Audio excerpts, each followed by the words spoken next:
The history of psychology laboratories in America dates back all the way to 1875.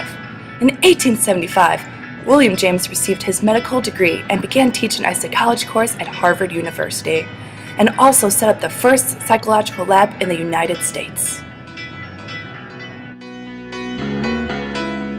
The next psychological lab would not be opened until 1883 by G. Stanley Hall. This was the first American experimental laboratory. The laboratory was opened on Johns Hopkins University.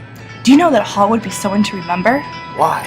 Because he would later become the president of Clark University. And he and several of his students would open laboratories across the United States. 4 years later, in 1887, James Cantell opened the third psychological lab at the University of Pennsylvania. This was not Cantell's only accomplishment. He later became president of the APA and is most remembered for trying to classify psychology as a hard science, like chemistry. By this time, psychological laboratories were appearing all over the United States. No way! Yes way. The very next year, in 1888, William Lowe Bryan founded a lab at Indiana University in Bloomington. You go, Brian. This lab differs from the other labs because it was originally a philosophy lab and was the first psychological lab in the Midwest. Bryan only stayed in the lab for 4 years before becoming president of the university.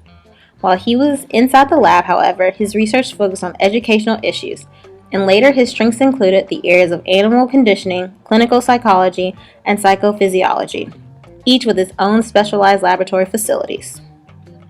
By the end of the 1920s, the laboratory finally was separated from the philosophy department. This was an amazing achievement because 20 short years later, the infamous B.F. Skinner would serve as a faculty member in the psychology department. B.F. Skinner? Before we jump to the 1940s, we must recognize the other laboratories that were established before the 1900s. Let's do it! The year 1888 was not circling around the Indiana University laboratory. Joseph Jastrow also opened a psychological laboratory at the University of Wisconsin-Madison. He was hired as a professor of experimental and comparative psychology. Jastrow's main research interests were psychophysics and optical illusions, and his earlier work helped introduce blind experiments and randomizations to psychological studies. Early research at Wisconsin included hypnosis, psycholinguistics, and psychophysics. Notable alumni include Clark L. Hall, who received a PhD in 1918 and taught at Wisconsin until 1929, and Abraham Maslow, who received a PhD in psychology from Wisconsin in 1934.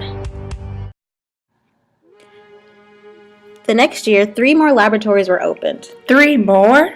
Edmund Stanford founded the 6th Experimental Psychology Laboratory at Clark University. Stanford previously worked with G. Stanley Hall.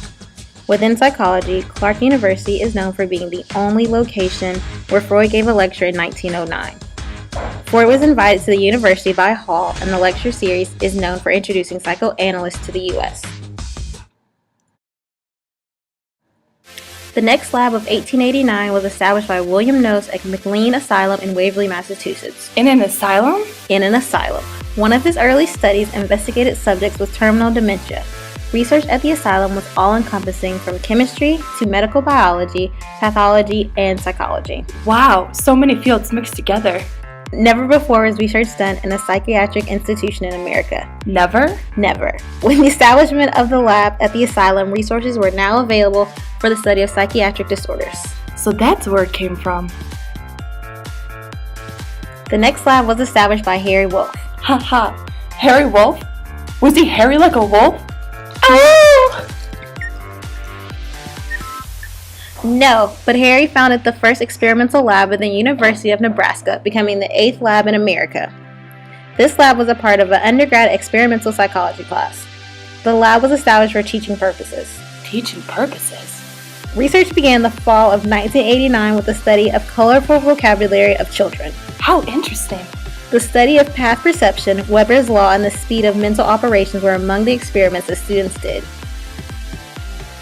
Wolff was a part of the child study movement that looked at children's sensory capacity, sense of humor, and play attention span. He taught 3 students who would be presidents of APA. The lab was important because he thought interest students should not learn without a lab component. Before we wrap up the history, you must mention the First Lady of Laboratories. finally, a lady. In 1891, Mary Culkins founded the 13th Experimental Psychology Lab at Wesleyan College. This was the first psychology lab established by a woman.